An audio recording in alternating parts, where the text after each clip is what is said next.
बाप दादा चाहे तो वापस जा सकते हैं। ये बात किसके लिए लागू होता है? वापस जा सकते हैं मतलब क्या है? बाप दादा चाहे तो वापस जा सकते हैं, तो जाने वाली बात तो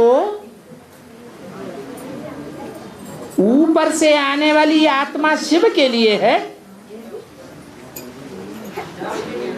उसके लिए लागू होती है। क्यों? और दूसरी आत्माओं के लिए वापस जाने की बात लागू नहीं होती। जो आया है, जहां से आया है वहां वापस नहीं जाएगा। जो यहाँ आए हैं यहीं बैठे रहेंगे क्या? वापस जाएंगे या नहीं जाएंगे? हैं? जाएंगे। शिव को भी वापस जाना है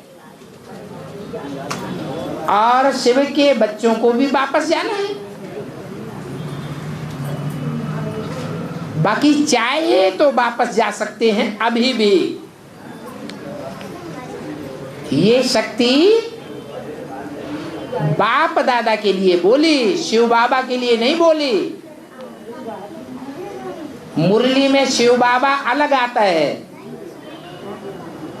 ब्रह्मा बाप अलग आता है और बाप दादा अलग आता है और शिव बाप अलग आता है।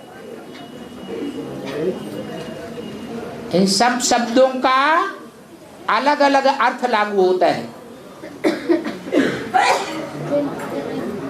तो बाप दादा चाहे तो वापस जा सकते हैं। शिव बाप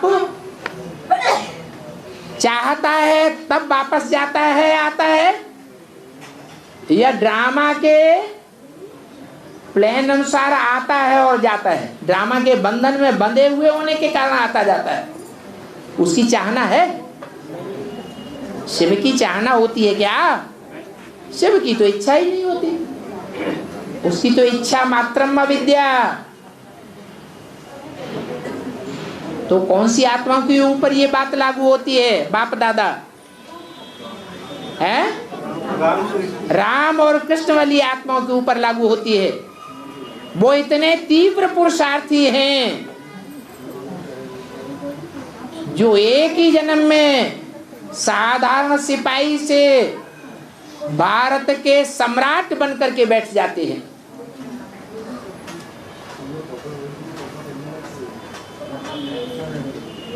साधारण गड़रिये की संतान से बकरी भैंस चराने वाले बच्चे के रूप से बदल करके भारत का सम्राट चंद्रगुप्त बनकर के बैठ जाते हैं। एक ही जन्म में इतना तीव्र पुरुषार्थ कर लेते हैं। उनके लिए लागू होती है कि वो चाहें तो परमधाम अभी भी वापस जा सकते हैं।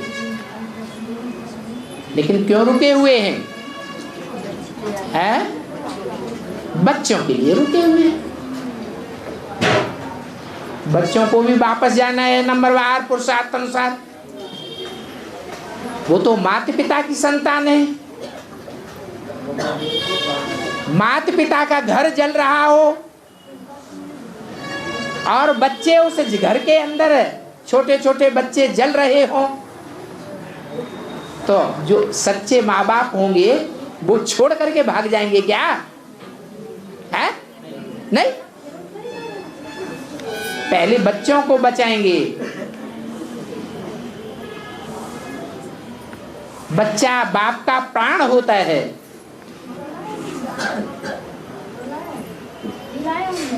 इसलिए बोला कि बाप दादा चाहे तो जा सकते हैं, लेकिन ऐसी चाहना कर नहीं सकते,